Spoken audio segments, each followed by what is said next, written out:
হলুদের পর এবার সুরভির বিয়ের ব্লগ তোমাদের সঙ্গে শেয়ার করব। সেদিন সারাদিন কি করেছিলাম টুকটাক সবকিছু শেয়ার করব আজকের এই ব্লগে। না টেনে সম্পূর্ণ ভিডিওটি দেখার অনুরোধ রইল।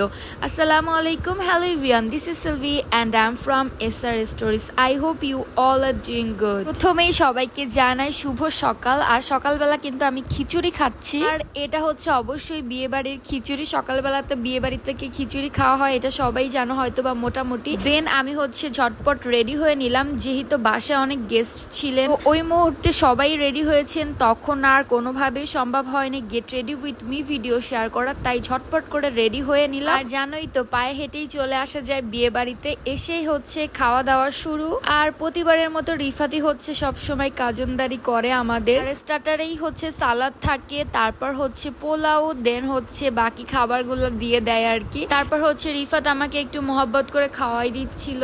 দেন আমি আবার খেতে খেতে একটা এলাচ খুঁজে পেলাম। তোমাদের যে এলাচ এত ভালো লাগে কেন, তাই তোকে বারবার আমি শুধু এলাচ খাওয়িয়ে দেই। তবে এখন কিন্তু আমি ওকে এলাচ দিলাম না, এলাচের শর্টস অবশ্যই আসতেছে, ততক্ষণ পর্যন্ত সবাই অপেক্ষা করো। আর লাস্টে তো থাকবে দই অবশ্যই। তারপর আমরা খাওয়া দাওয়া শেষ করে চলে আসলাম স্টেজে ছবি তোলার জন্য।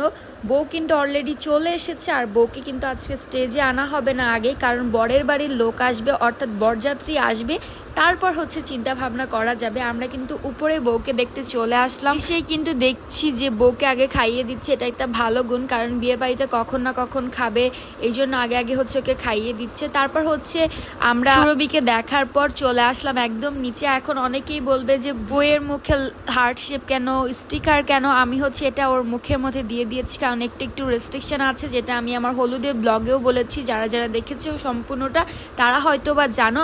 আবার অনেকেই বলতে পারে মুখ তো দেখেই ফেললাম, এই সে ব্লা ব্লা। আর অ্যাকচুয়ালি বিয়েতে একটু দেখাই যায়, দেখো প্রবলেম নেই, বাট আমি যতটুকু সম্ভব হাইড করার চেষ্টা করেছি। রবির সঙ্গে দেখা করে আমরা হচ্ছে নিচে আসলাম, আর এখানে কিন্তু আমরা গোল মিটিং করছিলাম, তোমরা কিন্তু দেখতে পাচ্ছ, কারণ জামাই একটু পরেই আসবে। আর ওইটার জন্য আমরা কিভাবে গেটের মধ্যে জামাইকে আপ্যায়ন করব ওইটারই আর কি আমরা গবেষণা করছিলাম। আর এইদিকে জামাইয়ের শাশুড়ি হচ্ছে জামাইকে রিসিভ করবে হচ্ছে এই চেইনটা দিয়ে। জামাইয়ের শাশুড়ি তো আমাদেরকে দেখাচ্ছিল, তখন আমি আর কি একটা ক্লিপ নিয়ে রেখেছি। এখন কেউ এটা জিজ্ঞেস করো না এখানে কয় ভরি স্বর্ণ আছে বা কয় আনা আছে বা কত নিচে, প্লিজ এটা অ্যাকচুয়ালি সিক্রেট থাকাই ভালো। আমরা হচ্ছে বড় গেটের সামনে একটা ফিতা রেখেছিলাম এখানে ফিতাটা কাটার জন্য। এরই মধ্যে কিন্তু আমাদের জামাই মশাই একদম হাজির। আর ওই যেটা বললাম জামাইকে রিসিভ করা হয়েছে, দেন হচ্ছে জামাইও চলে আসছে।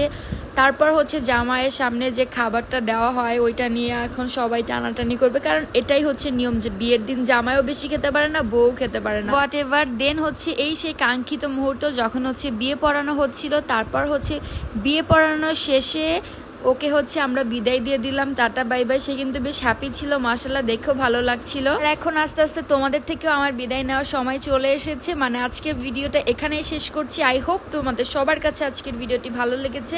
কমেন্টস করে জানিও। Thank you so much for watching this video. আল্লাহ হাফেজ।